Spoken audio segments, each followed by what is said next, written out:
Hi, tell us a little bit about yourself. Hi, my name is Jane Swisher and I teach Spanish to 7th and 8th graders. One of the first things that I do at the beginning of the school year is to greet the students at the door. I believe in establishing relationships at the very beginning. I greet the students, we shake hands, and they have to say a password. And the password I make them say in Spanish is rock, paper, scissors. So sometimes it takes a little while, but eventually they do catch on, and then the students who are waiting in line, of course, hear the interchange, so there's usually no problem after a while.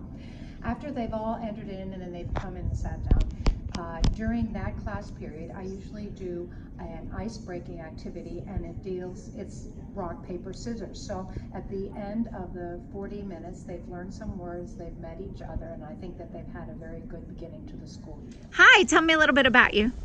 Hi, I'm Ryan Rakaitis. I'm a high school Spanish teacher. I teach at Deerfield High School, north of Chicago. When I start the school year and I think about the first day, I really like to do something that helps students feel what my class is going to be like for the year. So I don't do syllabus, I don't do course expectations that first day. That comes a little bit later on. At the beginning of my first class, though, I give each student 2 index cards, and I ask them on one card to write what questions they have about me, and the other card what questions do they have about the course.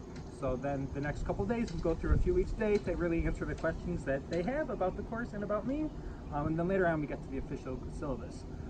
So for that first day, I'm thinking particularly of my AP Spanish language class, which is mostly seniors. I read the Rainbow Fish story to them in Spanish.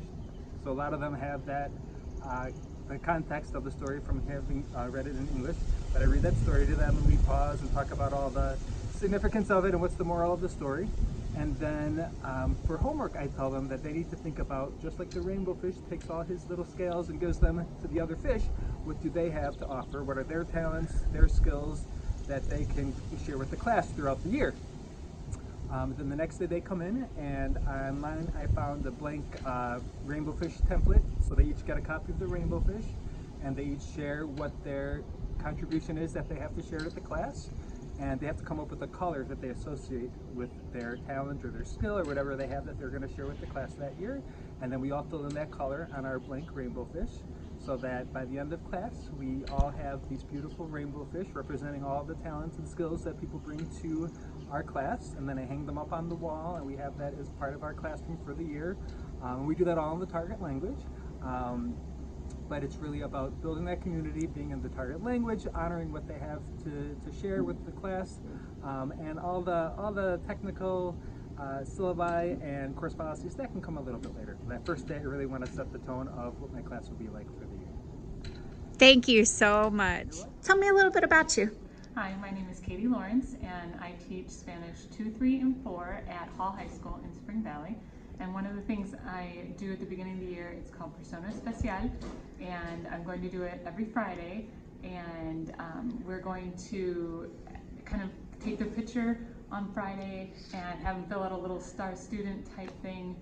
I got the idea from my son's 2nd grade class, so and it's going to be on my hallway bulletin board, one for every class. I teach 6 classes, so there'll be 6 people featured every week, and they'll do like my name is, where I'm from, how old I am, my favorite food, and it'll be on the board all week. And then at the end of class every Friday, we're going to have them be la persona especial.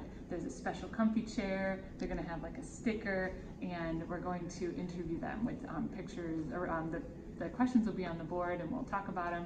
And as the more we do, the more I can find things in common, like, oh, he lives in Spring Valley, so-and-so lives in Spring Valley. We can draw connections between the students, and also we get practice in first, second, and third person. So, and then once in a while I'll give them kind of a little mini quiz on, you know, where does so-and-so live, how old is so-and-so, and just kind of, and we're going to do it every week throughout the year. And I have pretty big classes, so there'll be plenty to do one every week. So, and if we run out of students, then I thought we could start doing like Hispanic celebrities and things like that. So it's going to be something I start, and then it's going to last all year. I think it'll really build community and get practice with conversational Spanish questions and answers, things like that. I love that idea. Thank you for sharing. You're welcome.